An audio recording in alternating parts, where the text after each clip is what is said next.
Greetings, adventurers. It's Chris, aka Nas, with new adventures in Skyrim. Sorry it's taken so long. Life didn't afford me much rest and hardly any respite or breathing room at all with my medical issue, so I'm finally kind of catching up.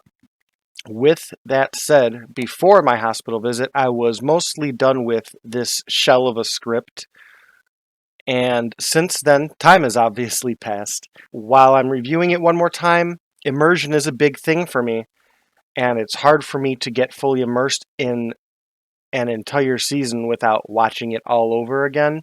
So I don't think it will be an issue, but I apologize if things here seem a little disjointed or slightly askew. But normally I do this all at one time. I watch and consume, do my notes, and then the video, but I did not have a chance to do that. Before we jump face first into things, I hope everything is going well with you and you're taking care of yourselves and the ones you love. If you have any comment, advice, tips, or think I just do an alright job, please let me know with a thumbs up or a comment.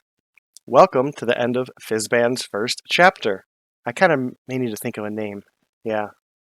And similar to Glamix, we're going to run down the end of the season, then go over who is Fizban, and then we will move on to key concepts, things to point out, and the future of Fizban, at least vaguely or briefly.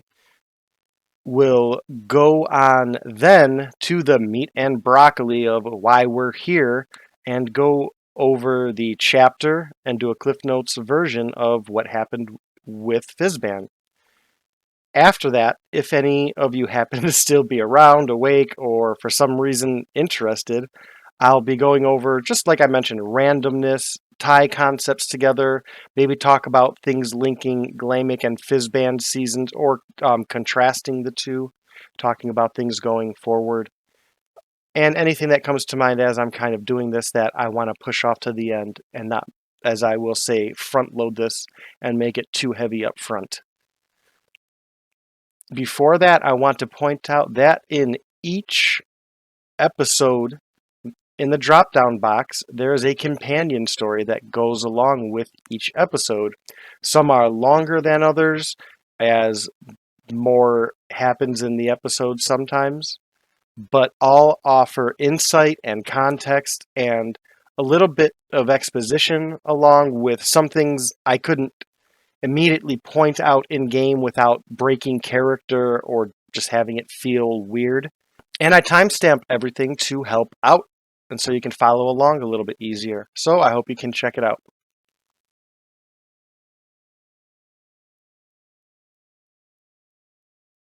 Now let's move on to the end of Fizban's first chapter.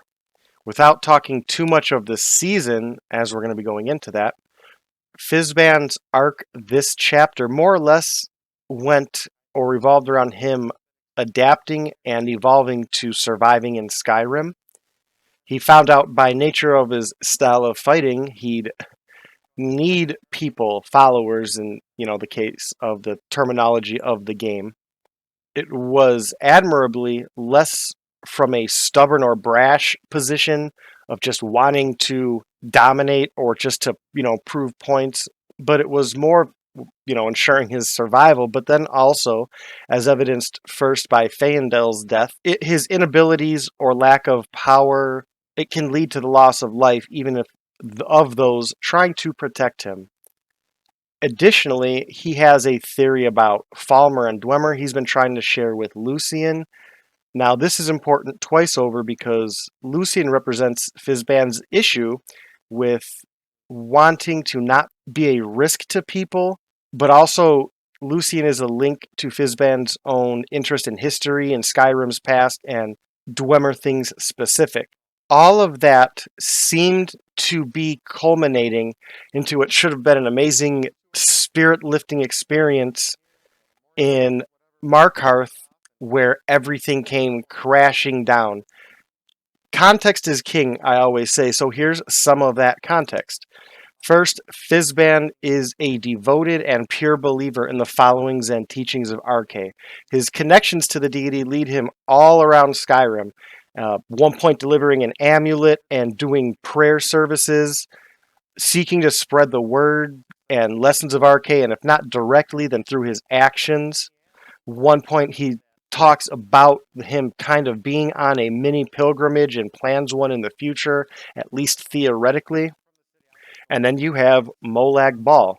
Without going deep into Molag Bal's lore, I will just list off a few of his titles. God of Schemes, Lord of Brutality, Lord of Corruption, the Corruptor, King of Cold Harbor, the Slave Lord, Father of Vampires, and then, most key to Fizban, King of Rape and Lord of Domination. If you watch the episode where he meets Molag Bal, it happens more or less as follows. He finds a brother of the cloth, so to speak, a Vigilant of Stendarr, and as they engage in conversation, as things are riding high and he's feeling good, and again, they got to Markarth and everything is going well, Bree and Lucien are hitting it off, along with the wonder of just what to do next. And he enters, eventually is blasted by a wave of darkness, but nothing too unnerving. I mean, he's faced dragons and Draugr and undead lords and all that. The power, though, is unlocked when he touches the door, and then Molag Bal instantly starts to mentally torment Fizban, who begs and pleads for RK or some intervention or relief, and just saying it doesn't seem to do anything, so finally he gets on his knees and starts to pray, and for a brief moment feels RK's embrace.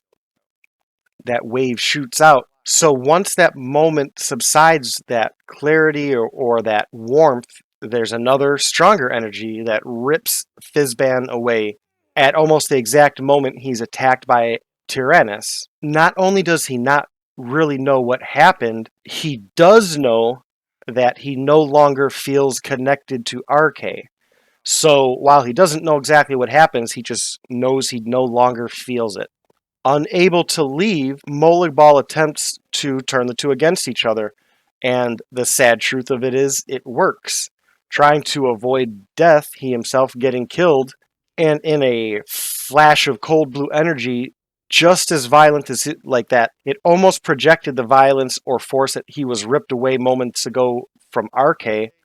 He's forcefully ripped back from his afterlife, one that should be a peaceful existence of working the wheels of birth and death and the cycles for eternity along with RK. That was all ripped away, and it projects itself out, and hardly at that moment realizing what happened or what he's doing, and definitely not able to actually comprehend any of it or having the time to, he comes through and starts attacking Tyrannus. And at this point, it's interesting because it actually says it on the screen. I found that ironic.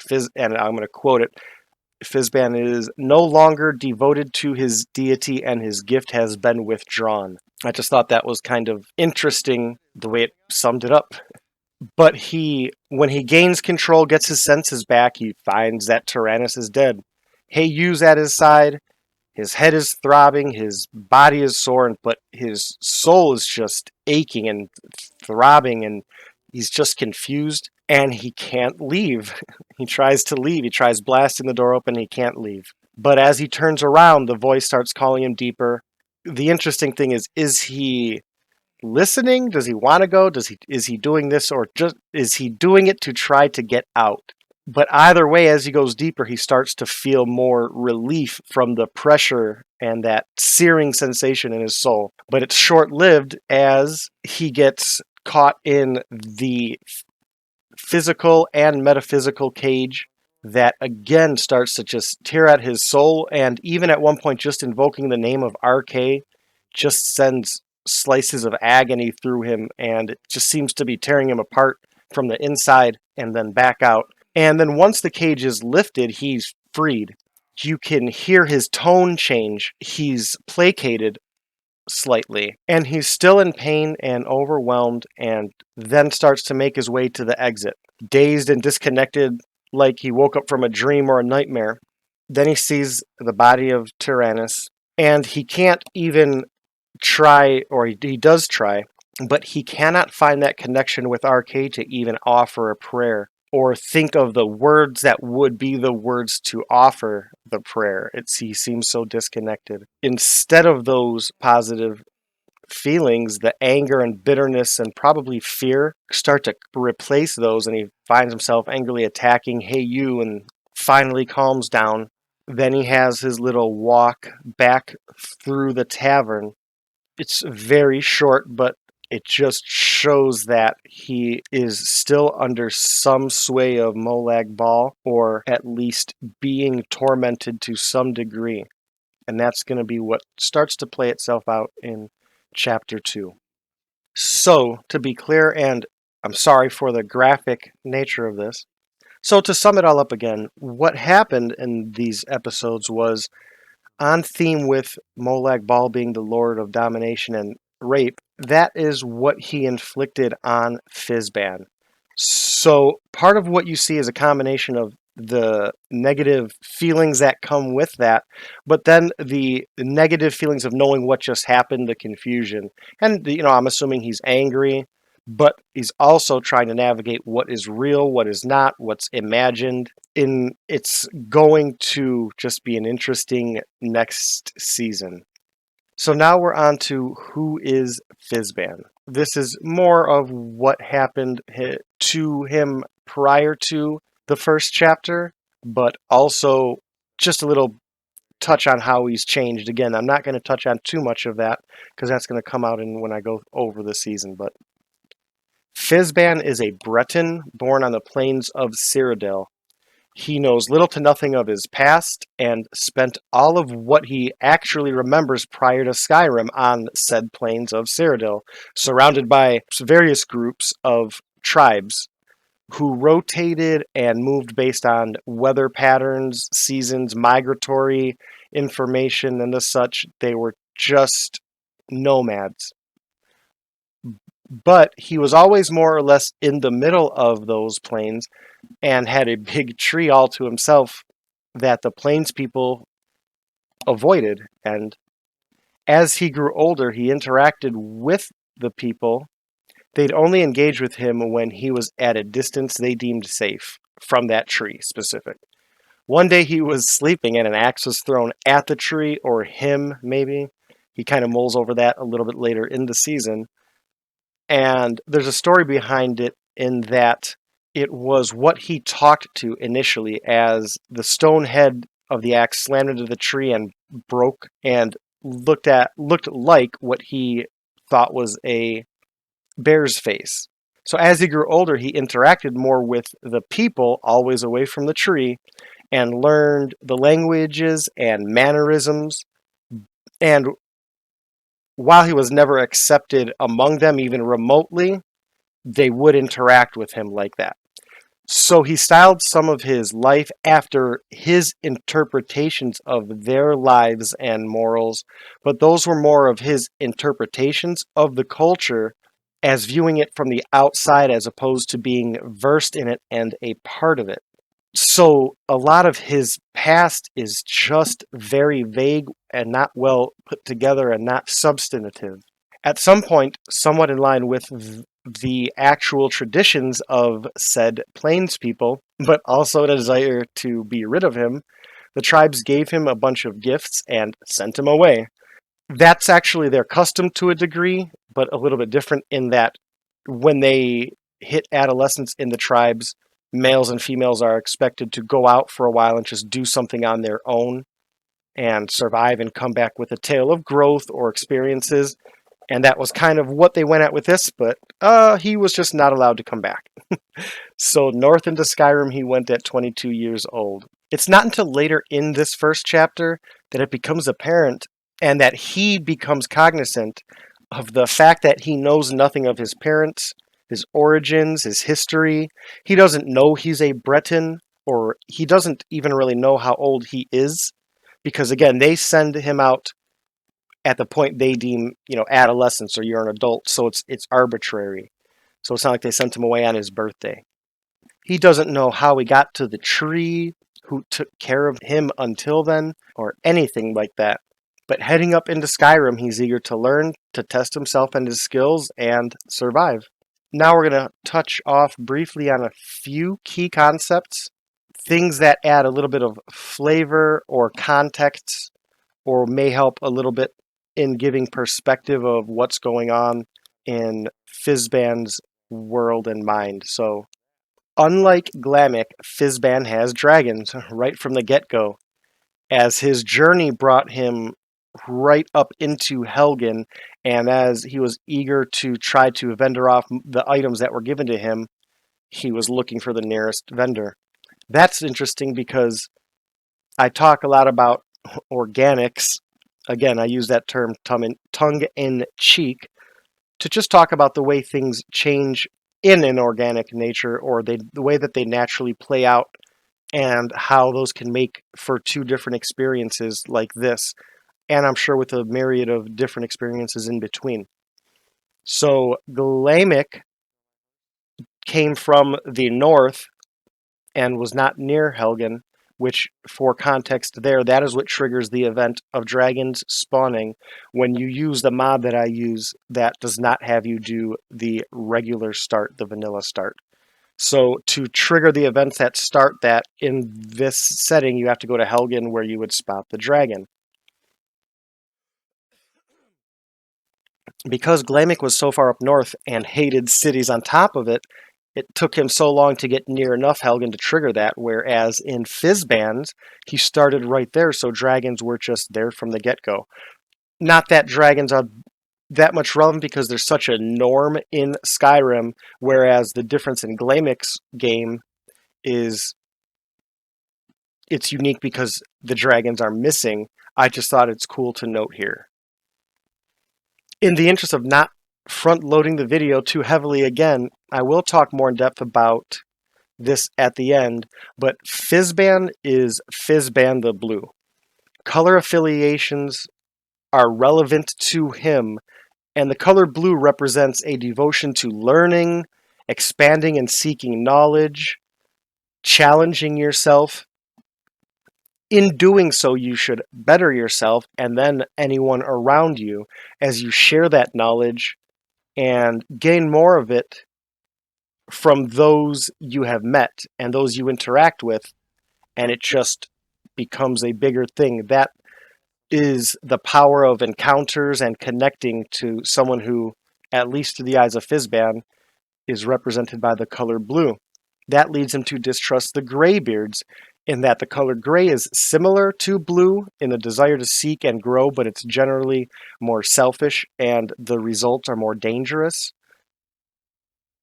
And I don't want to say inherently evil, but whereas the blue seeks others to collect knowledge, pool knowledge, and gain from it, a gray would seek to collect people to exploit that knowledge, use them for power, and use them as tools and assets for himself in any capacity. So that's just, again, a little bit of context there, and why he does not want to go up to see the Greybeards right now. Fizban worships Arche and Aedra, who was ripped away from that deity by Molag Bal, a Daedra. In Tamriel, Aedra and Daedra are both deities, but they operate under very different levels of interactions and displays of devotion. I will talk more about this towards the end, but I'm going to kind of end that part here to keep it short.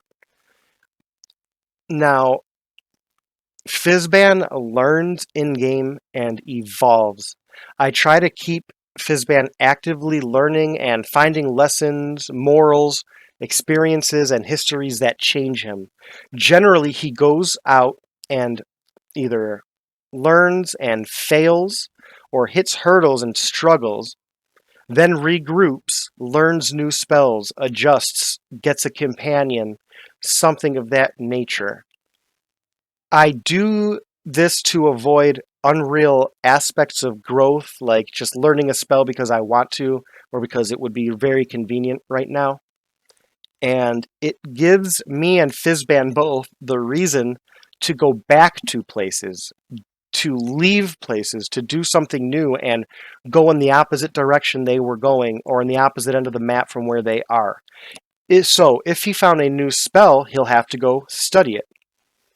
If he is getting killed because his spells aren't doing the things he feels they need to, he will learn new ones and adjust. He does this generally by going back to the college or to a main city, someplace like that, which again, because I don't fast travel, it makes that a journey in and of itself, just getting to the place for him to study.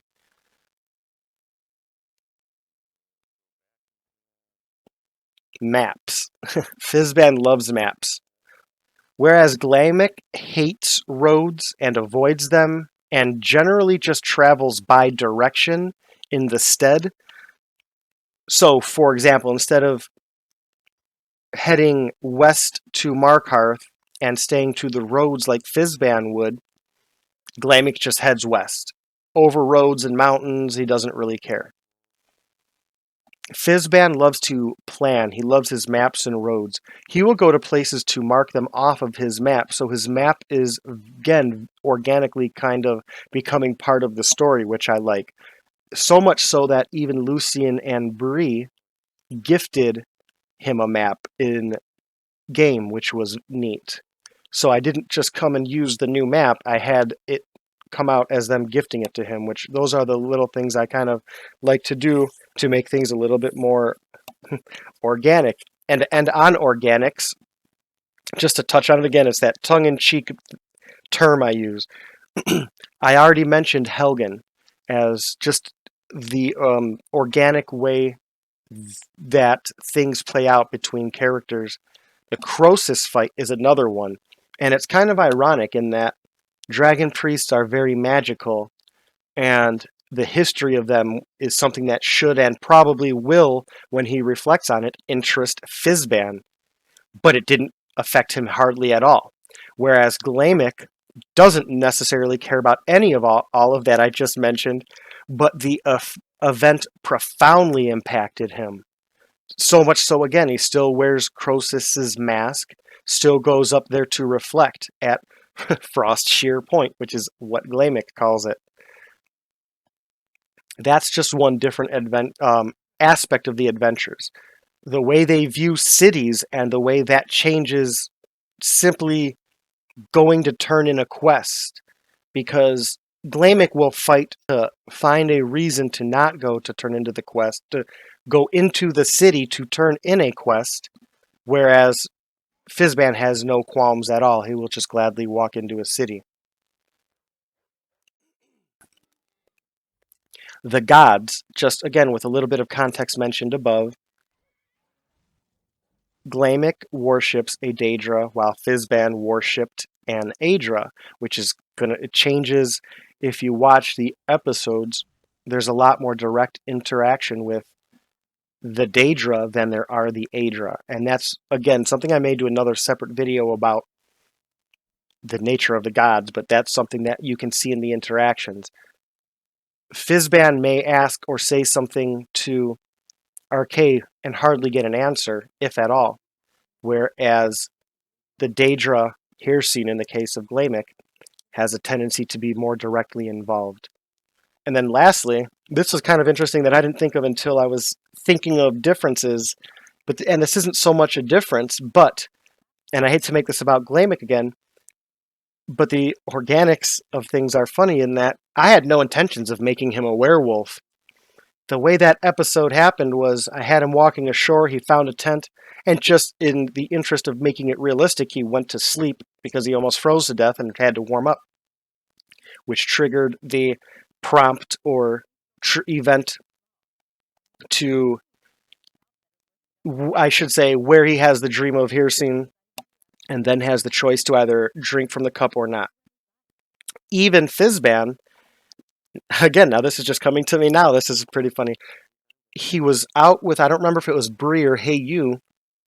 I'm fairly confident it was Bree, or perhaps Lydia, on the way to the college. But anyway, they cleared a camp he slept in and had that same dream, and obviously rejected the offer to drink from the cup. Those are, I don't know, just that kind of struck me as odd. I was not even thinking that far out about the fact that Fizban himself had a chance to drink and did not. So again, that's the organic nature, the organics behind what happens here, just for some context. That done, we are going to wrap up and head into this chapter 1 breakdown of Fizban.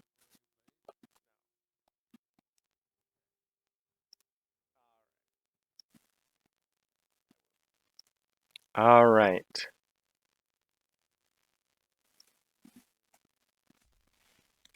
So now let's hop into the recap of Fizban's first chapter.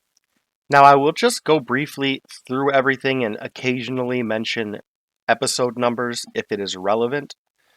And here we go. And episode 1 starts off with Fizban arriving in southern Skyrim, heading up to Helgen. A lot of this is just him talking about his backstory and making his way to Helgen. He eventually gets to Riverwood, meets Sven and Faendal and Embry. He has a tendency to give beggars alcohol, for better or worse. He ends up taking a walk with Cammy, and that didn't lead to anything like a marriage like it did with Glamick. And at that point, he's kind of given that decision on whether to get involved with and help either Faendal or Sven with Cammy, and it's a very simple choice in that the dialogue leads him to just tell the truth. So that's what he does. He then takes some time and does some smithing with Alvor, interacts with Faendal, ends up taking him on as a companion and a follower, and then they head up into Bleak Falls Barrow. They go into an out-of-character lore lesson on Nordic rune puzzles, and I'm curious if that is something you all would enjoy me doing, is taking certain elements, in this case, the lore and mechanics behind Draugr runes and their puzzle systems. Maybe the way gods work. Let me know your thoughts on that. Anyway, before leaving Bleak Falls Barrow, he has his first encounter with a word wall and then moves on to Whiterun. En route, they encounter an Ore Guardian, which Fizban really hates because they pound him really good as a clothy. Those first hits they do, man, it's brutal. So between the walk through the outskirts of Whiterun and inside of Whiterun, he's introduced to a lot of the local lore, the Civil War factions, how that's dividing up the two clans in Whiterun. He talks to a lot of people, gets some jobs, eventually makes it up to Dragon's Reach, meets Farengar. He talks to John Battleborn quite a bit and a few others in the weapons shop. And after that, the dialogue brings them to the incident at the Watchtower, and this is where Fizban combats his first dragon. This is a little bit interesting, just not super interesting in the realms of Skyrim, but again, just for some context, in Glamick's first season, he didn't find or encounter a dragon until the very last episode. So Fizban's is a more vanilla or streamlined game in that regard, at least briefly. And when returning, he meets the Alakir, kind of has a negative reaction with them because of their pushiness. Then he gets back to the Jarl Balgruf, and they start talking about the Dragonborn prophecy and then the Greybeards. And that's just kind of interesting because it becomes relevant because of the color identities and how they impact Fizban. But we'll talk a little bit more about that in a little bit. He's introduced to his housecarl Lydia and made Thane of Whiterun, meets Aeroleth, and he likes the interactions between Aeroleth and Balgruf. It's really fun. After that journey is over, he decides he's going to go back and sleep in Faendal's house because they have, they don't have to pay anywhere to sleep anywhere. They can just go there for free. And en route to the home, that is where I mentioned a moment ago, he has a bit of reflection upon the color affiliations and what they mean and why he does not trust the Greybeards. And the too long didn't read of that is because of the negative color association with the color gray. It may not seem like any kind of issue or real conundrum for people from Skyrim, but Fizban the Blue is Fizban the Blue for a reason. On the tribes he comes from, colors are very important. Because you have to check your map first.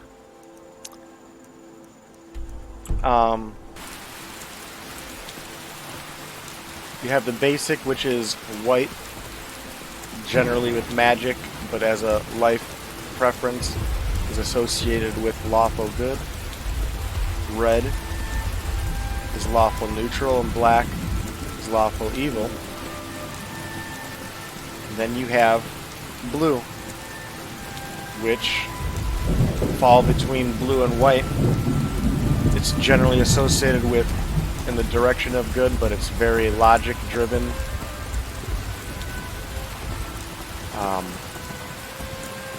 So it allows for things like self-interest, or maybe pursuit of knowledge, for example, ambition, as long as it's practical ambition.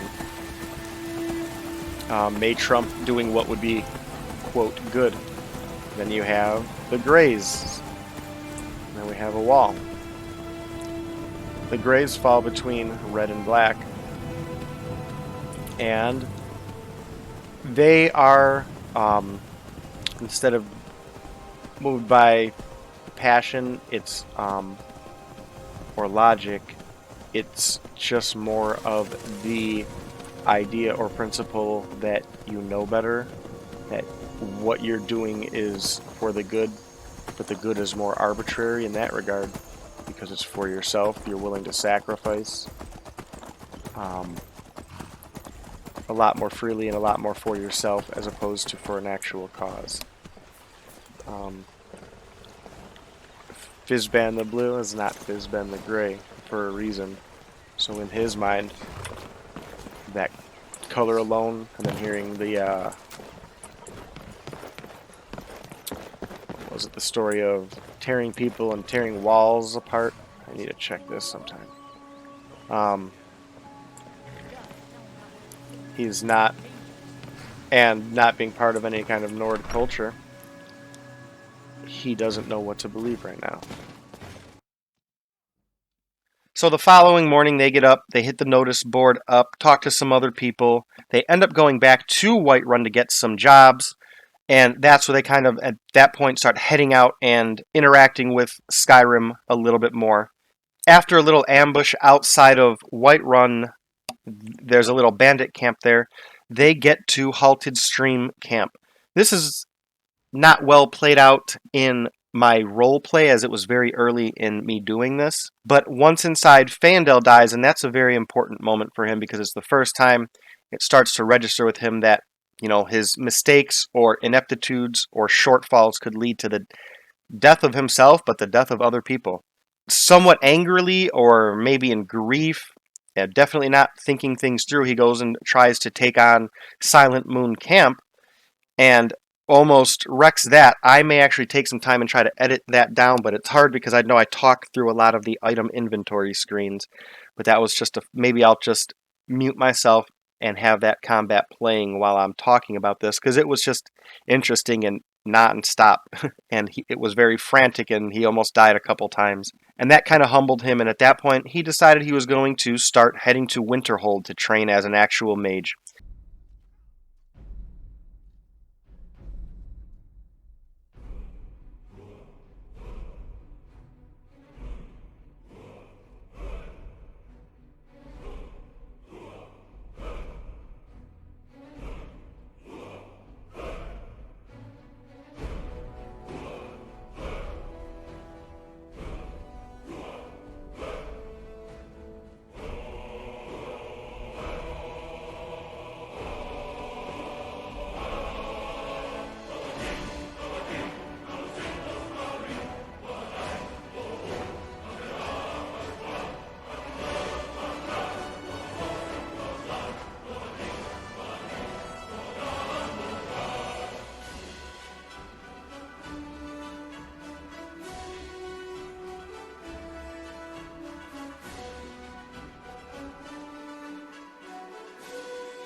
So he goes back to Whiterun, talks to Ysolda and a couple other of the people that he did errands for, finds out he has enough gold and septims to purchase Bree's home. He does a little bit of enchanting once again with Farengar. Then, with Faendal having passed, he grabs Lydia, his housecarl, as his new companion and follower. So they decide the plan is on the way up to the college to do a couple more errands and jobs up there. They hit up White River Watch and Grey Winter Watch. And this point, Lydia, I only bring those up because at that point, Lydia starts to glitch out. It's kind of funny. Possessed, I called it. She's flying up in the air and upside down and just weird. So we had to dismiss her, and that kind of reiterates at that point, once she is gone, the need for him to have a companion and follower because he gets beat up pretty badly. It also reiterates for him the necessity for him to make it to the college and actually start having focus and real training. But he does those couple jobs and heads back to Whiterun one more time, gets met by Durak, who is the orc recruiter for the Dawn Guard. He talks to Amren, Preventus, Lydia, grabs her back, and then they leave and actually are fully intent on heading to the college. On the way, they actually encounter their first dragon that is, I guess, a random encounter, not scripted.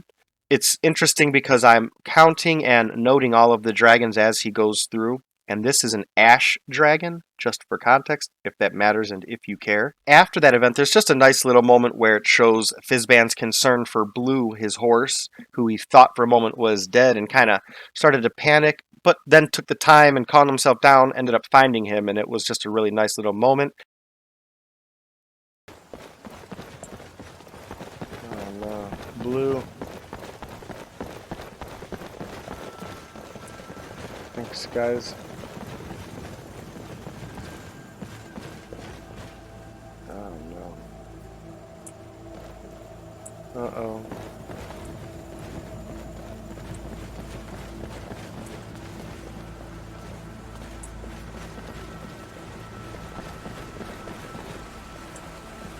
Uh-oh.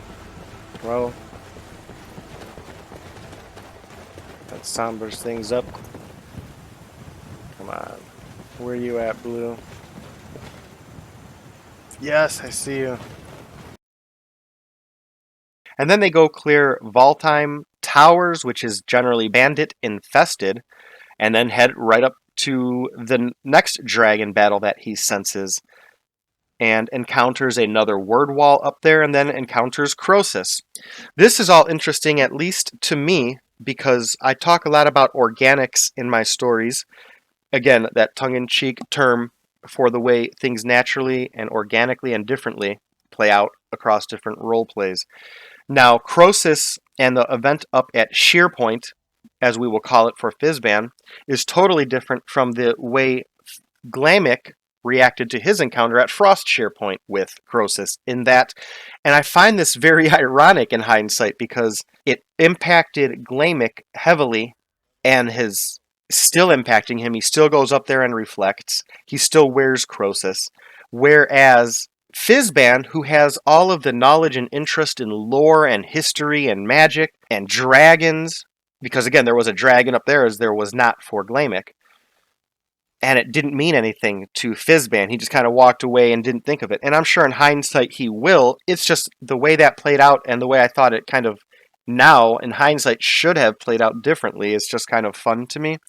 As he is leaving, he does stumble upon a dead traveler who had a shrine to Julianos and then converts to following him religiously. That doesn't have much bearing or weight on the story at this point, only because it's a very passive ability, and that is why he naturally starts to progress towards something like Arcade, where he can actually be more involved with the deity and their tenants. Again, talking about organics. So while Lydia and Fizban are actually en route to the college, they stop and clear a camp, at which point Fizban goes to sleep while Lydia takes the first rest. And this triggers the events that happened in the first episode of Glamic's season because it triggers the choice to join Hircine.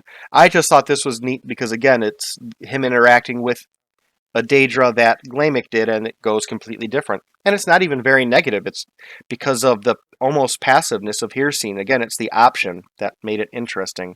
At this point, one of my favorite combat events happened. I'm going to just cut to it because, man, it's just fun. But Fizban, again, gets clobbered pretty hard, and it just cements in him, wow, I really need to get better at this, and motivates him heavily to invest in himself. It's very neat. Here it is.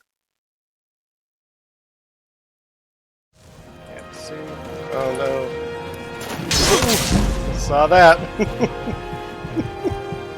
Wow. What am I going to do?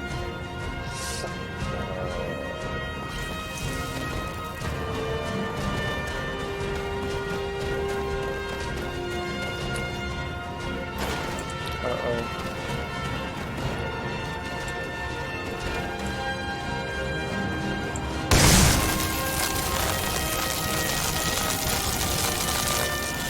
Yes.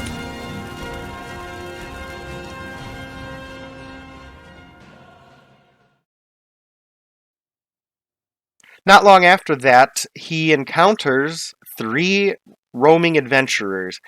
And I thought this was very neat because, if I'm not mistaken, either his next objective or Winterhold itself, I think it was Windhelm that was off just in the distance, which was their next piece of the puzzle.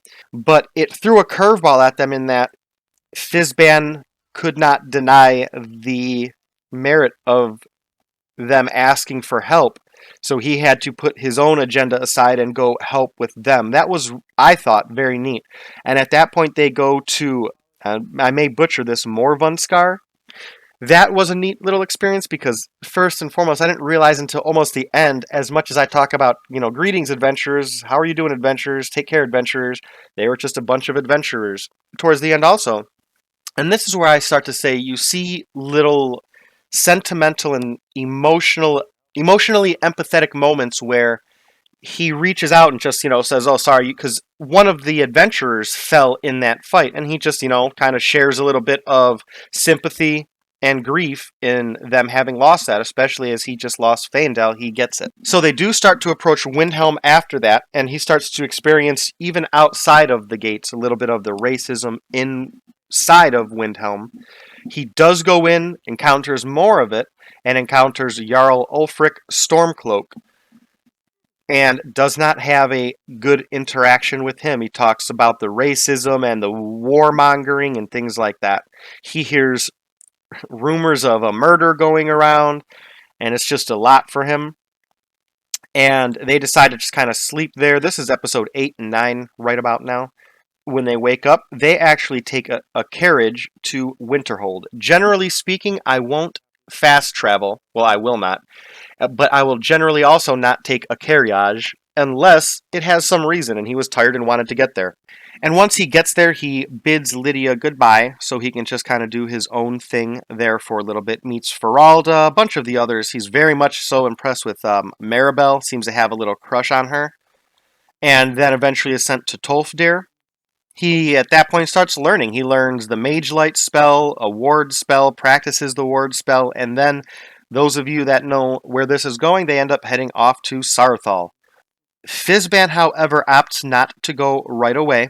He explores the college a little bit, looking for an enchanter. I think specifically he couldn't find one. He finds a book, and this is another interaction with the Daedra that allows him to accept Azura as his patron deity, but he refuses that.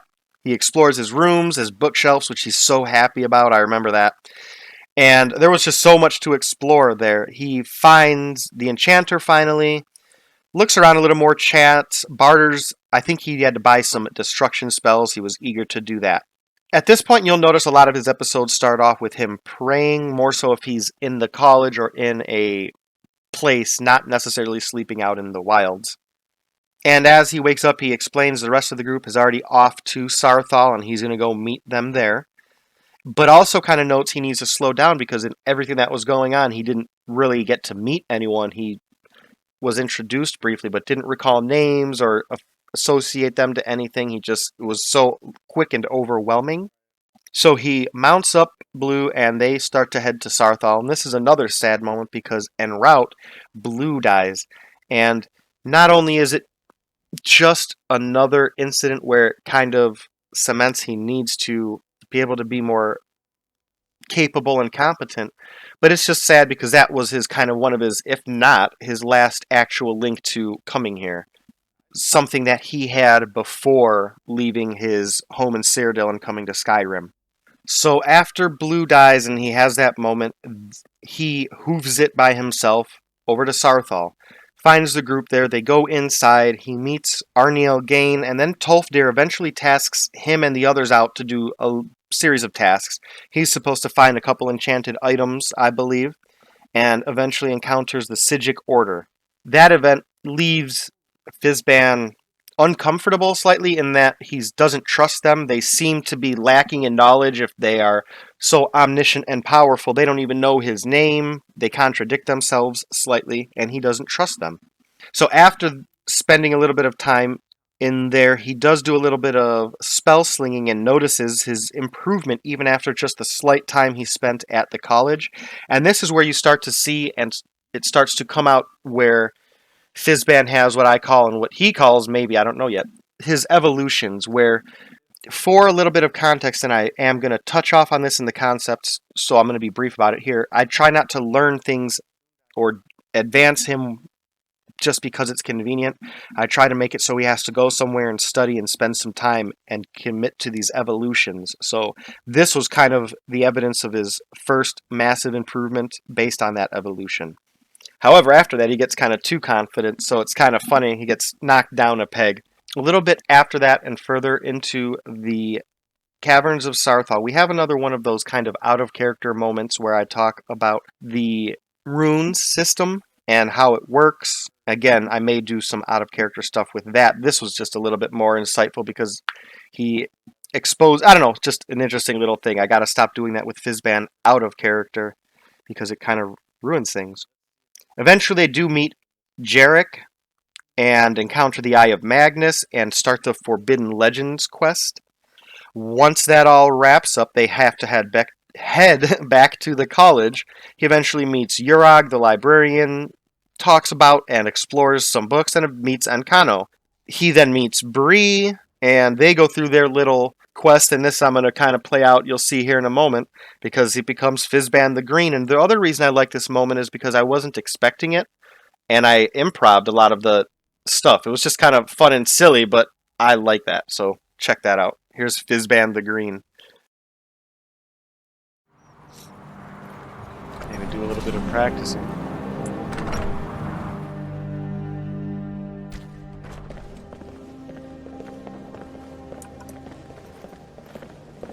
If you have a moment, could you help me with something? What's up? Before you even ask, yes, I have an ancestry steeped in magic, and no, I don't want to talk about it. Yes, I know Winterhold used to be full of my kind, and no, I don't care that they're all gone now. Does that cover everything? Seems like you make a lot of presumptions, things I do or don't care about. My name is Fizban the Blue, by the way. How are you? No, I suppose we haven't. Yeah. Brillina Marion of House Telvanni. First of my family to leave Morrowind in a long time. Now I'm here to study conjuration. That's what's important.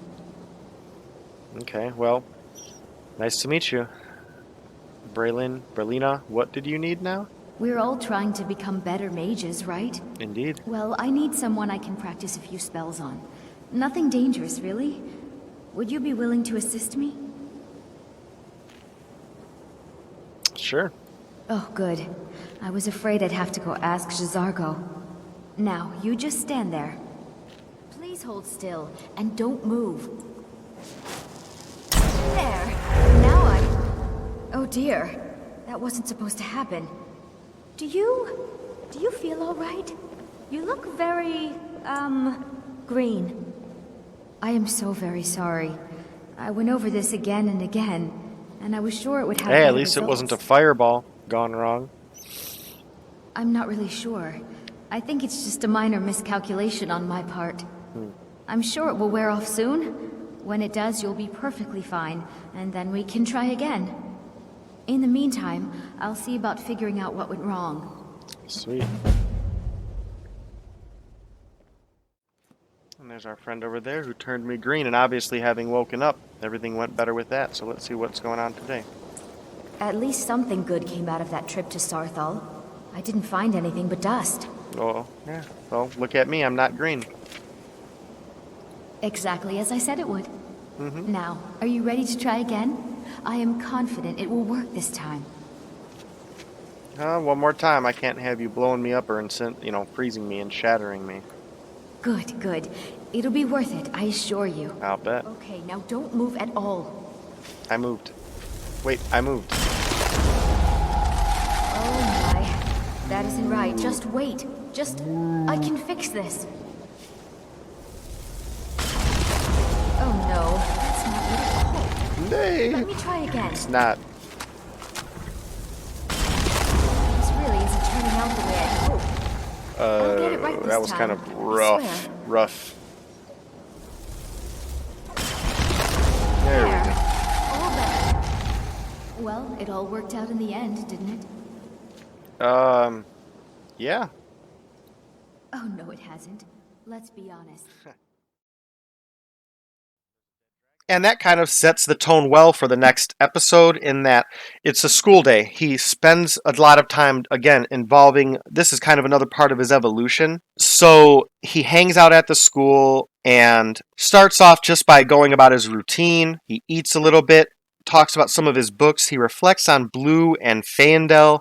He re-meets Bree and then does some more interacting with the staff. Gets a job to cleanse the focal points, I believe they were called, meets Onmund and Jazargo.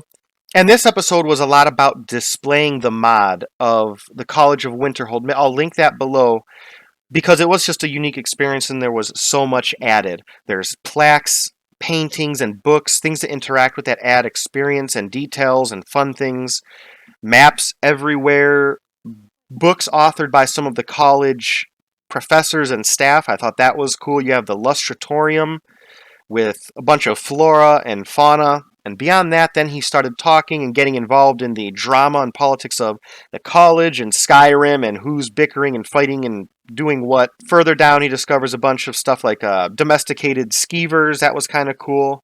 And then attempts to do, as I call it, alchemizing and helps Jazargo, or offers to help Jazargo and Onmund, which leads the conversation with Onmund leads him to have to deal with Enthyr, which, again, this gets Fizban really thinking about family, something he's never taken the time or had the reason to think of.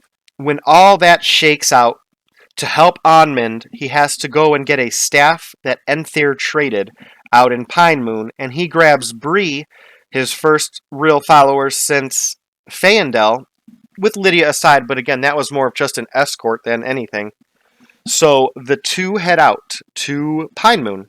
This is just kind of a long arc in that they're just heading west. One thing that I thought was kind of significant is he does encounter the Hall of the Vigilant, which in Glamix was met in a completely different state. I don't want to spoil that. I may kind of do a small video just on that because I thought it's very neat that the way you meet or interact with the Hall of the Vigilant can differ based on the events in the story. And in both of these, they were different. At the Hall of the Vigilance, he's introduced to vampires, albeit dead ones, but at least he knows now that they exist. Stopping to dot off some caves and crypts and things like that, Fizban is big on that with his map. He encounters a pretty big battle, and that kind of drains him. They head to Morthal to stop. Eventually heading west, they kind of hit Solitude, go through it or skirt it, I don't recall, and then encounter another dragon. This one, in case I forgot, let me double check. I did forget. After the initial Ash Dragon and at Shearpoint, there was an Earth Dragon. That was the one that Fizban encountered up there. And there was also a odd dragon attack at the college in episode 11. That was another Earth Dragon. And this one that Fizban encounters is a Hallowed Dragon. That wraps up and they meet some Thalmor along the road, and Fizban sarcastically asks if they know Ancano because they seem to be jerks. He interacts with another Daedra, meeting Meridia at the statue of Meridia, and then finally the two make it to Pine Moon. Inside, it's shady in that apparently Enther was involved with some vampires, but not anymore because he clears those out, and then they head back. I think they go to Solitude and take a carriage to Dawnstar, and then just continue heading back east. But in Dawnstar, he hears the Jarl accosting people. He's not too fond of them, or him specific, but he does vow to return because they are plagued by nightmares or something, and he can feel some dark energy there, but he has to stay on his current course. He also has a tendency, just so it's clear, to call Zodiac Stones Ritual Stones, even though there is a Zodiac Stone called the Ritual Stone. That's one of Fizban's quirks. Also on his way back, this may be the first time he is introduced to Spriggans. He does not like Spriggans. He finds they're always around dead people that they killed and ambushed, and this is one of those scenes. So he gets back, turns in that staff to Enther to help out Onmund, and then starts the quest to find the missing students of the prior class, and brings both Onmund and Bree. So they go see Phineas Gestor, however you say it, Gestor, I think I've heard it said, and it's fun. Their spirits are high, they go out, they adventure, but then they kind of start getting a little down because they start finding the dead bodies, which again, this helps him learn the value of company and not going out alone and thinking things out and not being brash. So it was a very valuable lesson. They encounter a neat ice giant I'd never seen before, and apparently neither did Fizban. When all that wraps up, he does have a Dark Brotherhood assassination attempt, seemingly out of nowhere. And then they turn those quests in, and then Fizban has a more sentimental moment where he wants to start and engage in and learn the history of the Forbidden Legend quest. Onmund pointed it out about a book, and he's been involved with it. So, since that happens, the pair, or I should say the trio now, decide to head far out west to Fallen Gunthar. Almost immediately on the way out, though, they spot a wall, one of the word walls, and spend a lot of time trying to find it. It's kind of a waste of an episode, but a lot of fun in one way. There's more family talk, and then they continue west after kind of finding and marking off more stuff on the map. They go through Dawnstar once again and eventually arrive at Fall Gunthar. This is episode 16 now, roughly 15, 16, 17. And this was a lot of fun. There's traps, there's tricks, there's tombs, and the trio work together. They find the book in the claw, and just start to go over the Forbidden Legends quest. I did want to point out that one thing is I watch another YouTuber, role player, gamer, The Old Bat, and I just thought it was interesting how differently their characters interpreted the events around the Forbidden Legend, even though they're the same. I may put a clip of it here, but I will post that below. Now, as this place is packed with a lot of these puzzles, it's a lot of fun for Fizban. He eventually makes it down to the crypts and fights Mikrul, the second of the three sons. And at that point, they now head all the way back out east to Geirmund's hall. Geirmund being the battle mage who tracked down and killed and sealed away the three treacherous brothers with the help of their father. That's all the way out east in, I believe, Ivarstead, at the base of the hill, yep.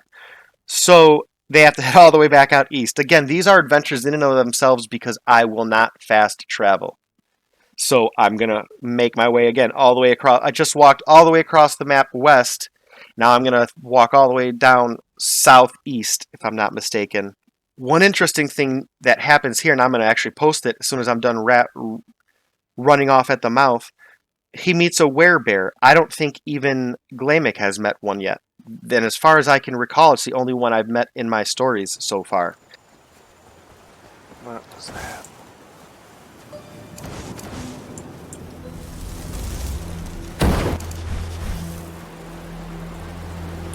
What?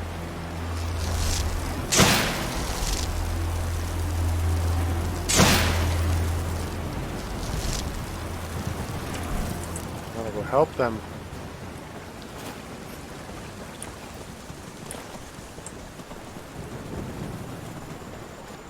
Uh-oh. Maybe I should not have.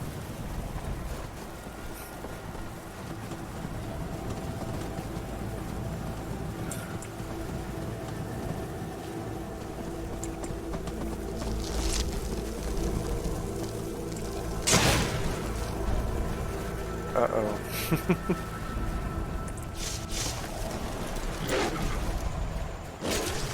He reflects on, at that point, bristleboars and saber cats and the challenges and again, just maybe needing to slow down and take it all in. He encounters a treant kind of by accident, and Onmund is hurt pretty bad, and this has later effects that will come into play later, but just kind of keep that in mind a little bit. He got hurt and wounded pretty bad there. They meet a Wisp Mother and a couple of their clones, and at this point, I start to have a couple crash to desktop issues, meaning the game just has an error and stops. It was very rampant, and that got kind of frustrating, so I had to leave both Onmund and Bree outside, which was the most inopportune time because it's at the hardest part, but it is what it is. So into Geirmund's Hall we go. A lot more puzzle fun in there. And he has fun, but it's a challenge at times because, as I mentioned, it's more of him and his summons helping him. He does find the body of Geirmund and pays reverence there, and this is going to come back at some point later, so keep that in mind. This event was too big to not revisit. And then, deeper inside, he gets to Sigdis, the third and final of the brothers. Well, he fights many Sigdises, as he's the one who spawns a bunch of kind of clones that you have to either kill or target the correct one to win. So after that, he goes out to reunite with his buddies, but not before finding another wall. And they go to Falkreath. So again, they just went all the way back out east. Now they're going to go all the way back out west. And they go under or through the Southern Pass, which in Glamic's story is the Silent Pass after his massacre, and that's where he is currently staked out at the end of his season. I just thought that was kind of neat. So to head west, they go that way to not have to go north and around the mountains. They can just kind of go in more of a straight pass, although it's colder and more dangerous. Their journey is reach Water Rock, which is where they need to reforge the 3 pieces of the amulet that they got from each brother that they had just previously slain. Now again, there's no fast travel, so it was just a lot of fun. At this point, he starts, this was kind of cool the way things worked out when I look back, because he starts mentioning praying to RK. He comes across a couple bodies and just says something like, man, I wish there was something I could do, or, something about, seeing them to RK, wishing he could do something. He returns to Helgen, and while continuing west, this was kind of, again, the sentimental, emotional part of Fizban. He finds a burnt-out hut with a family that was burned, and in their note, it becomes apparent that it was done by a dragon. So he pauses his own journey to go avenge this family's death. This was such a wonderful thing, first and foremost based on that. Second, I loved the forest dragon's breath weapon at night. I'm going to play just a brief clip of it at the end. But additionally, there was this moment where he exits the cave to come up to fight the dragon, and Fizban gets ragdolled by a shout. And I thought he was dead. I thought he just got one-shotted, and then the chaos commences, and that was a lot of fun.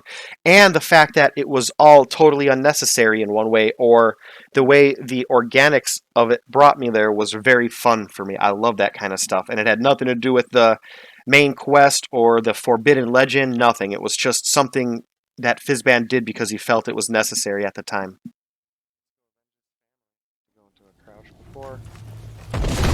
Whoa!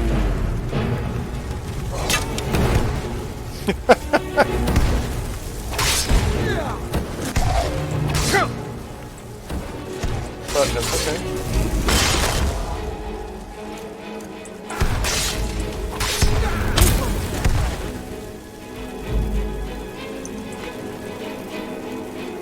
Man.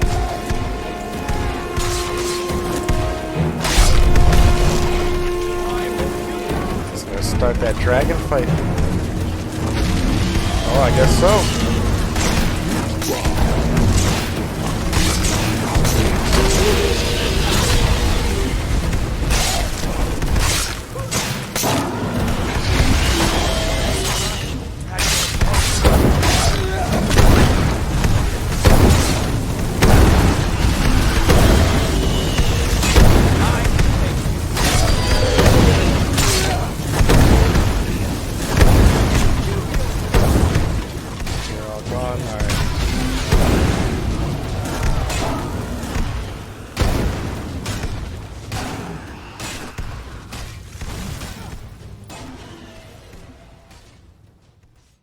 As mentioned, that was a forest dragon, finds another wall, and then he brings the dragon's bones back and leaves them with the body of the fallen family. So again, that was just another sentimental moment. A couple more Spriggans he finds, and continuing west, he decides, I think he's going to stop in Falkreath just as a way to relax and take a break or a breather, but he encounters a ghost of a boy.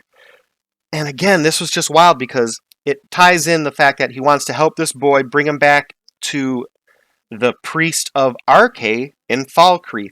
So all these events are just starting to lead to the eventual event where he decides to accept Arche as his patron god. And what I find neat is it's all there right now. It's just he's not familiar and hasn't got there to meet Arche, and it hasn't sunk in that that's kind of his natural path, even though, as you can see, it's what he's doing. He's already living the tenets. I think that's super awesome, the way it keeps coming back up and building to that. Because a lot of it, if not the vast majority of it, wasn't planned until it was later in the end when I kind of decided to go back to Whiterun and become a priest. But now I'm getting ahead of myself, and let me backtrack. On the way there, he does meet another vampire who sets a trap. He doesn't know it's a vampire.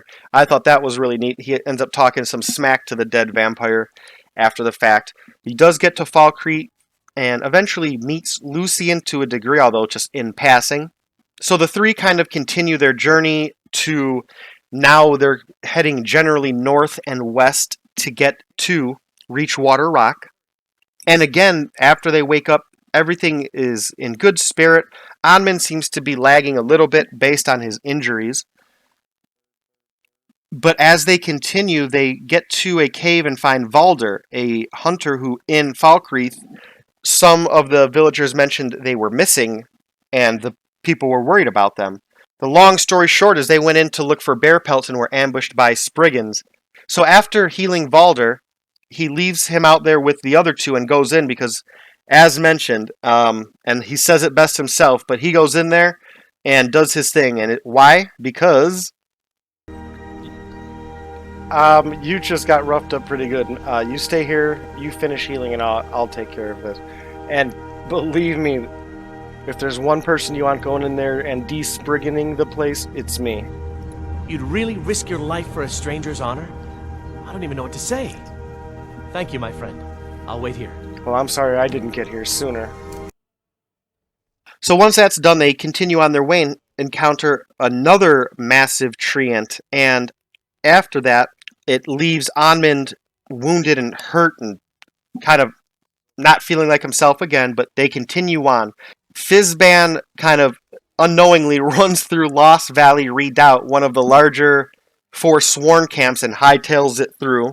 And at the other end, they come to another battle, and at that point, it's a battle between Stormcloaks and Imperials. But when all is said and done and everything wraps up, Onmund leaves because he's too injured and makes his way back to the college by himself. So now it's just Bree and Fizban. He encounters some goblins, which was cool, because again, talking about Fizban, he doesn't kill them because they're not hostile. I've never met non-hostile goblins in Skyrim, but I did this time, and he didn't kill him. And at that point, they get to Reachwater Rock, and in they go. This is a nice event, and I'm not going to talk too much of it. I may show a clip or two of it while I'm talking, and maybe something at the end, but it's the ending of the Forbidden Legends quest, and that impacts and resonates very heavily with Fizban. So they head out to Markarth, but don't go in because the guards are kind of rude and they're eager to continue.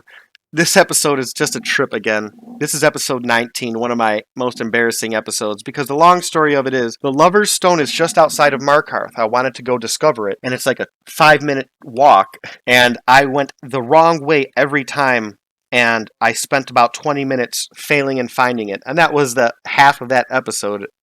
It was frustrating to the point where I debated starting the entire episode over, but I was like, no, let's just roll with this. And that whole episode is kind of a blooper in and of itself. They finally find the Lover's Stone, and Bree's starting to get annoyed with his exploring and walking off, and they find Four Skulls lookout, and they argue about whether to go mark it off on the map, and when she's not around, he sneaks off to go mark stuff off that normally she would yell at him to avoid. It was just kind of neat, and eventually they make it to Rorikstead. So at Rorikstead, they decide they are going to loosely head back to the college, but kind of go back south to continue south to Falkreath and circle around and just again continue as Fizban is adamant on doing, helping people, removing threats from Skyrim, giving peace to people he can. And again, this is just that concept of he's doing things for Arche, even though he's not doing it in the name of Arche at this point. They encounter another dragon. This one is a sanguine dragon. And not much longer after that, and this was one of my favorite moments because Fizban got involved in an altercation between a large group of Stormcloaks and a heavily outnumbered group of Imperials. And he's chased down eventually. And he's just running and trying to survive, but also not running away, trying to kill them. He's tactfully and logically trying to piece this combat together. But what I liked about it was he uses a rhino, one of the tougher enemies in the game, by putting the rhino between him and the Stormcloaks, and that helps him immensely. I'll show the part in a moment when he wraps that up and thanks the rhino. I wonder if I got him going with those soldiers. I was hoping to run them right through him and get them to pull him. Let's see, is he taking any damage? Looks like it. Good job, Rhino. What was that over there? I'm good. Saw something. You may want to look out, but that's where we're going anyway, so let's go check it out, Bree. That wraps up. They finish a job for the Priest of Arche, as a matter of fact, if I'm not mistaken, in Falkreath. That takes them to Bloated Man's Grotto. Again, that's weird the way that worked out. Now, after that, and on their way back to Falkreath, and I did a short video on this, so I won't touch much on it. This was just an amazing moment where Glaimic and Fizban met. And I'm changing things to make them canon in that that's not what happened, but I run this world, and I'm doing what I want. So, in this instance, the two of them encounter a massive werewolf after being attacked by werewolves, too. That was kind of neat, as a matter of fact. That may have been his first time meeting actual werewolves, which culminated with meeting the Hunting Ground King. That was an experience, and here it is. We get in so much trouble when we're out this late, Bree. We gotta start getting in earlier.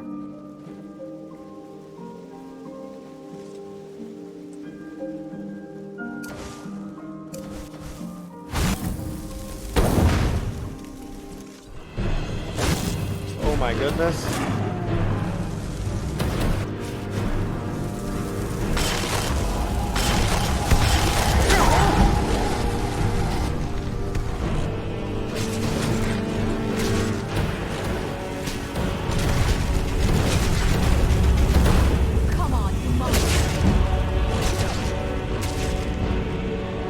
I think this one I'm just running. Bree. Oh my gosh, I got a bandit camp there. I cannot see anything.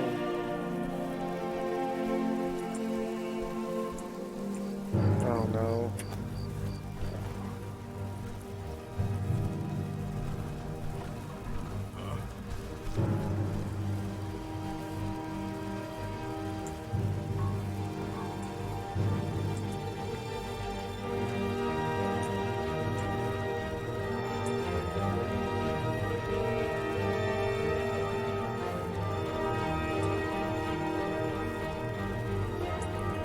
Are they gonna fight him?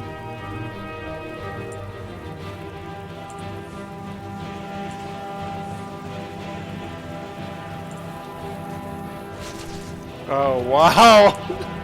Oh, jeez! So after hightailing it back to Falkreath, they decide to continue up to Winterhold. When they do stop and kind of slow down and go into Falkreath, they do talk to the Jarl this time. And this was another kind of one of those Organix moments in that my intent was to get to Whiterun and take a carriage to the college. And I did that. I got to Whiterun, but when I got there, I could not find the carriage driver.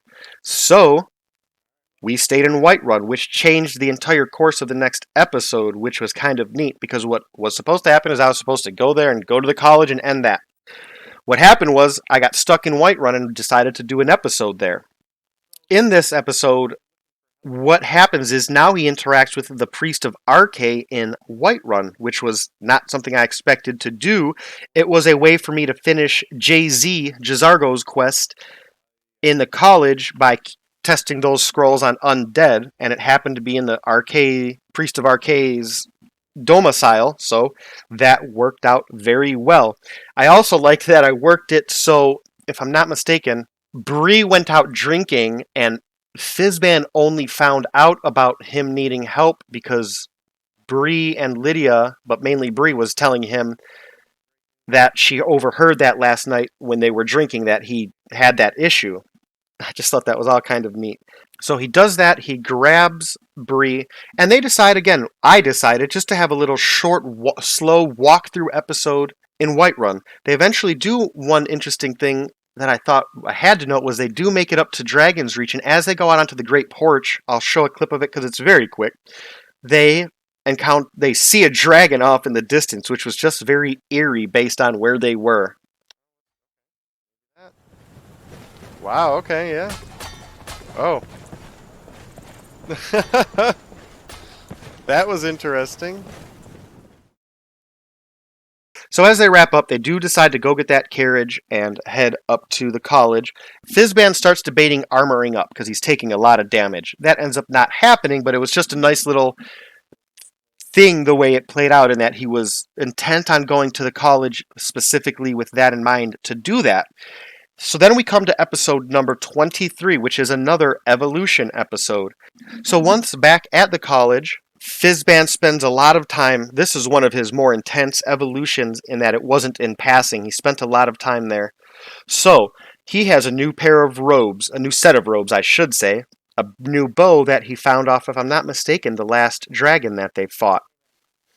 He also decides to go to Whiterun and become a Priest of Arkay, an acolyte, however you would like to say it. One other thing is he has his ring with a spirit that he impromptu decided to call Hey You, as there is no name, so if you have any ideas, let me know. This is mainly done so he can kind of be more capable by himself. That also tends to come out because he's struggling with the loss. He's still kind of feeling it over Blue and Faendal. He's trying to find balance between the need for people, but the way he can be independent in the absence of them. So once that all plays out, and we go over all of that, we head to Whiterun to go meet Anders, I believe is the gentleman's name. Not long after passing, I'll put a clip of this. This was kind of neat too. He comes across just some ruins jutting out of the ground and has his thoughts interrupted by some massive fireballs and chaos. And after going down to investigate, he finds it's Lydia and Bree, of all people. And they had just got into some combat. He helps them. It was just a nice little moment.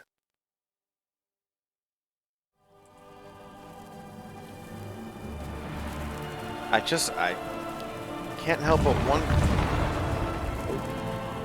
So I can't help but wonder what's going on, but now I can't help but wonder what's going on somewhere else.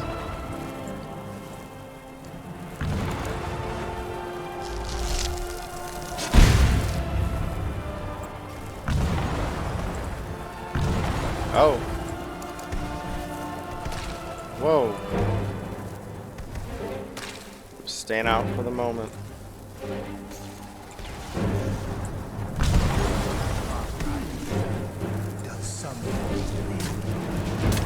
I don't know who to attack.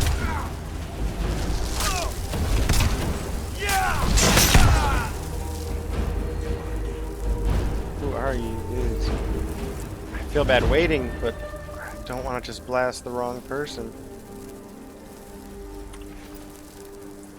Who was that? Bree? What are you doing out here? And Lydia, seriously? What are you... You're supposed to be in Whiterun, and I'm going there. So they end up continuing on and go through Windhelm, sadly. On the other side, once on the road, they encounter a bard. It was kind of neat. He pays to hear a song, and at this point it was really nice because after that, he irritatedly snaps something at the bard, or more to himself maybe, but he has a moment to reflect and talks about the difference between viewing all Nords as Stormcloaks and all Stormcloaks as Nords, because they're not all the same. It's just his first moment dealing with that. En route, and this is kind of just another one of those funny incidents, and I'm not mistaken, was it after he just maybe needed help? I think he just cleared a tower or something, but regardless, he stumbles upon Bree, Onmund, and Jay-Z just out on the road. That was kind of neat. And then later up the road, if I'm not mistaken, he finds the corpse of a courier and makes another comment about how, he wishes at that point, even though he's on the road to become an acolyte, wishes he could do something in the name of RK at that point for that dead carrier. Once outside of Whiterun, he passes the horses, the stable, and just kind of mulls over and debates getting a horse, but then again, that brings him back to reflecting on Blue and Faendal and Lost. And after that all wraps up, he decides to head generally west back to Falkreath. This is so he can interact with Runil, help there, and do on the way there for RK, but also once he gets there to be able to learn from another priest and gain knowledge in that regard.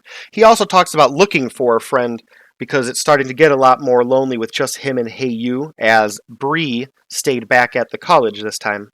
This was kind of interesting. He is going to clear out a cave to help the people of Riverwood, who are kind of being attacked by the bandits there. But as he's going in, he just stops for a moment to wait for Heyu. And in that moment, explosions go off, and he thinks maybe it's Bree. He goes and gets involved in this massive bandit ambush. And again, it was just a wonderful moment because it changed the entire route of where he was going. At that point, I totally forgot about the cave. Cleared those bandits, and I think part of what distracted me now that I'm thinking on it was the fact that I got to perform RK's rites on a lot of those people, and that was nice to do. Alright.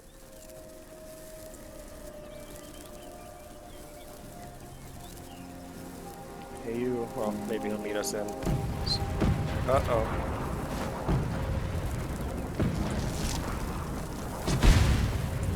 I heard fireballs. Is that Bree again?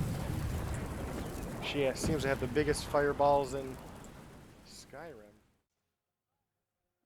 So after that whole event wraps up, they don't go into the cave, forget about it, and just continue west to Falkreath. Fizban spends a little bit of time there under the tutelage of Runil and working with Cust around Falkreath. And this is not done in-game because it's more just cleaning headstones, talking to people, things that wouldn't play out well in a game that has, 3 lines for a NPC to discuss. That would get rather boring and redundant. As he's about to actually get ready to leave Falkreath, and is, if I'm not mistaken, he was mulling over or thinking about something, and Lucien walks up and interrupts him. And that was just fun. The way, again, organically played out, and he ends up taking on Lucien as a companion. The irony of this is it's everything he should not want in a companion, because he wants someone who can protect him, and Lucien's definitely not that, at least in this point of the story. They have a nice little talk, they gear up, and as soon as they head out, are attacked by a dragon, because why not? The dragon that is waiting for them is an Azor dragon this time. Lucien handles himself quite well, and the pair continue then to Ember Shard Mine, which is where where Fizban was supposed to have gone had he not got so distracted. Inside of there, Lucien does a lot of learning and Fizban does a lot of teaching. It's a nice moment. It's again, that sentimental side, you see a little bit of it in Fizban. It starts to come out. They do kill, I should say, Lucien kills his first bear, and Lucien takes the hide to make a cape from it later, so just kind of keep that in mind.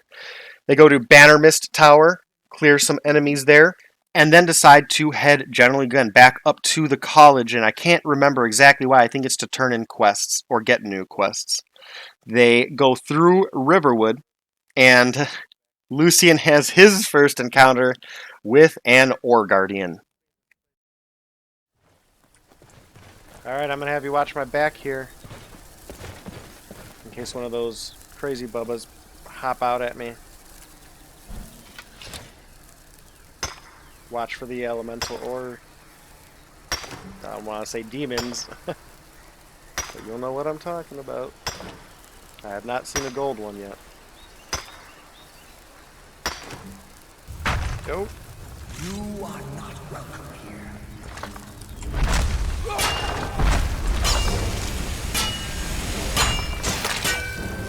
Alright, Lucien. Oh yeah. Take that. After wrapping everything up, doing some jobs, and then finishing up around Falkreath, they decide to head generally back to the college. Their initial plan is to go to Whiterun and take a carriage. They get to Whiterun and then decide instead to go help more of the people out east by killing a dragon. So they decide they will go to Winterhold, or no, I'm sorry, they will go to Windhelm and take a carriage from there once they get there. So they head out of Whiterun, around the mountains and east into the swampy plains to battle a dragon. And this is one of, if not my favorite episodes of Fizban, because all craziness, all oblivion just breaks loose. If you want to fight some trolls, we got trolls. You want a goat, there's a goat. Some goblins, there's goblins. You want a random horse, a spriggan, some skeletal wights, more goblins, a rhino. You want a Trinomac cultist? Why not? Oh yeah, and by the way, there's a dragon. When all of that nonsense and chaos sorts itself out, they finally get up to the word wall. And for some context, that dragon was another Azure dragon. Then they start to continue to Windhelm up north to take that carriage, and en route, another Dark Brotherhood assassin attacks Fizban. They arrive at Winterhold, and again, it's too cold. I think there was a blizzard, so the carriage driver's like, nope. So they spend a couple hours talking while the weather clears up. I suggest this episode as it's wonderful. They end up taking, oh, by the way, this is episode 29 where they have their talk. So going on to episode 30, they get to the college, and at that point, Lucien, Bree, and I think Onmund too, but at least Bree and Lucien kind of pair together with Fizban. He has another evolution here, spends a lot of time here. What he decides is, based on the conversations with Lucien and his own desires, he's gonna take a secret trip to Markarth to look at the Dwemer history there. Among all this, they're handing out gifts. He finally gives Lucien that enchanted cape. He has himself, Fizban does, a letter to give to Lucien that was accidentally given to him that discusses some stuff from Lucien's father. Fizban gifts himself a bow that he got off of the last dragon. He learns some new spells. Bree and Lucien get some books. And then they give Fizban a map. This was really neat because instead of just getting a map mod, I incorporated it into the story as them gifting it to him, which is a big deal to him as he likes to plan and he likes to mark things off and fill out his map. And part of the trip out west first takes them to do, again, a religious pilgrimage of sorts that it didn't start out this way, but it played out that way. They head to Dawnstar and Windhelm to do a series of quests. Exiting, they have an encounter with one of the neatest dragons I've met so far, which is a Zephyr Dragon. That is 10 dragons so far. Up in the mountains, he comes across a statue of Cerebane, which is an elven deity, and it doesn't make sense to him, but he can interact with it because Bretons have elven blood, just for a little bit of context there. Also, he starts to talk about family again, and if it matters, just another moment there I'm not going to share. They are making their way through the northern ice and come across a neat glacier with a frozen mammoth in it. That was one of my favorite moments.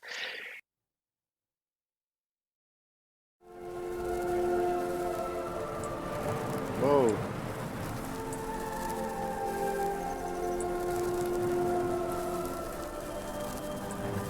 That's wild. They got him. Maybe? Was he thawing out and they thought he was alive?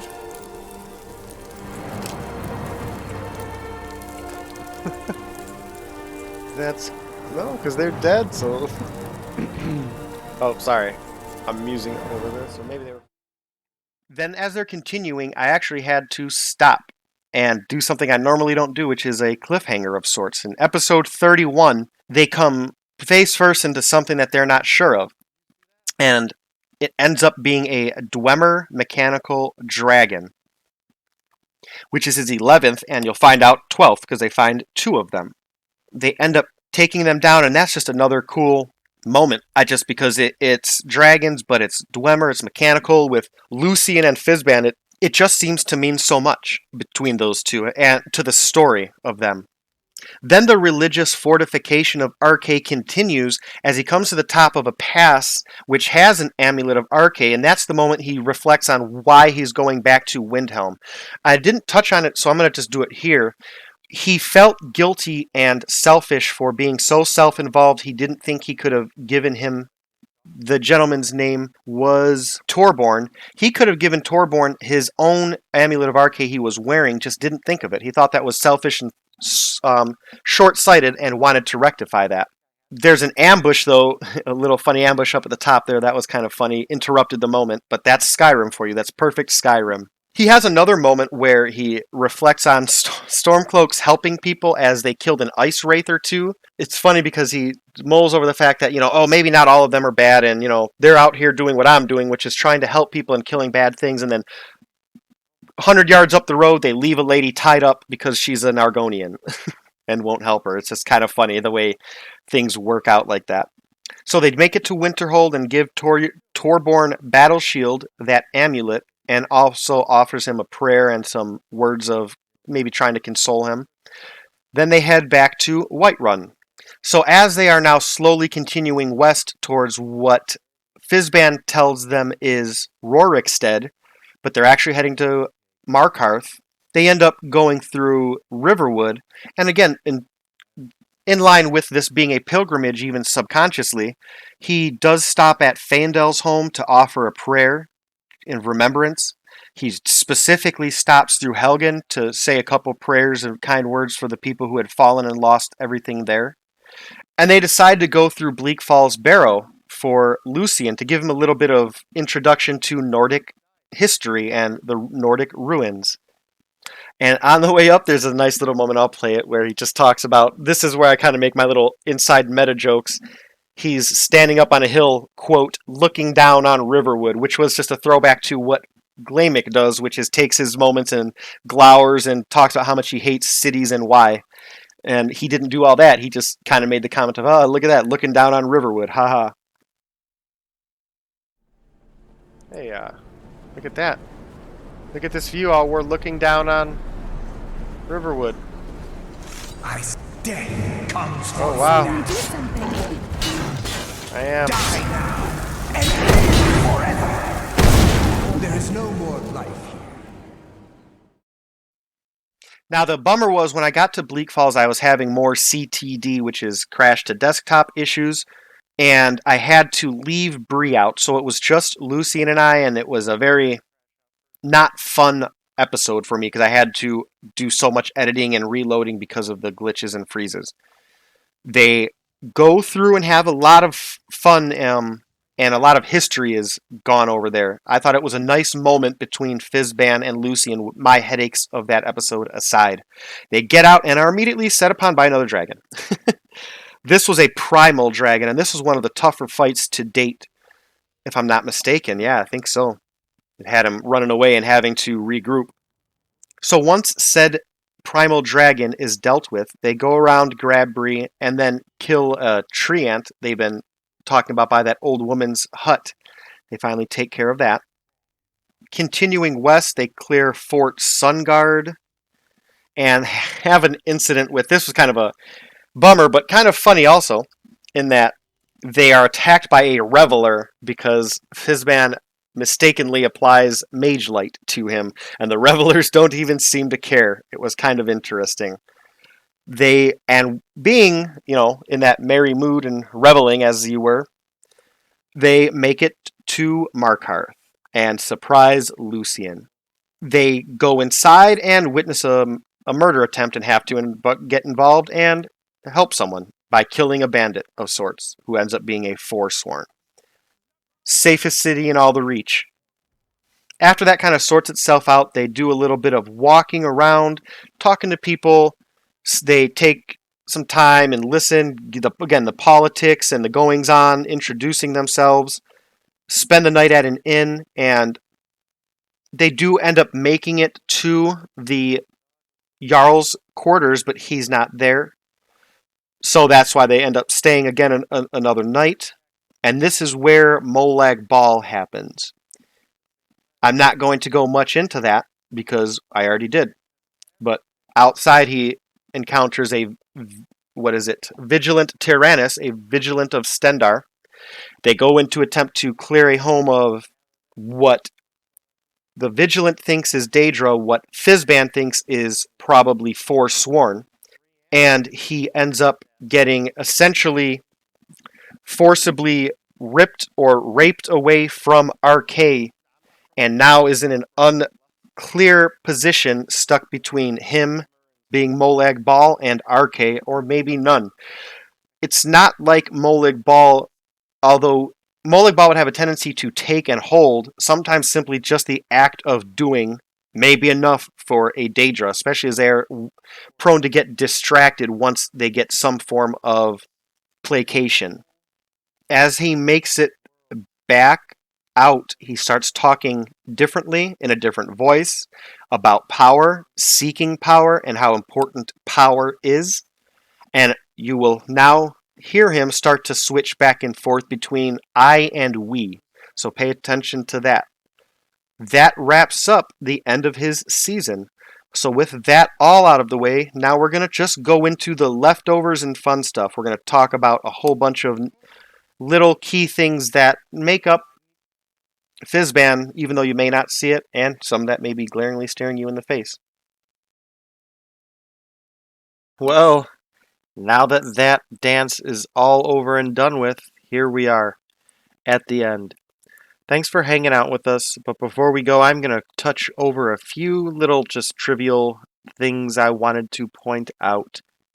The first of them being Fizban fought 13 dragons during this chapter. Next, what do you think of Bree and Lucien? Are they going to end up future lovelies, do you think? They seem to be constantly spending a lot of time together. I thought at first it may have been Bree and Fizban getting together, but it doesn't seem to be that way.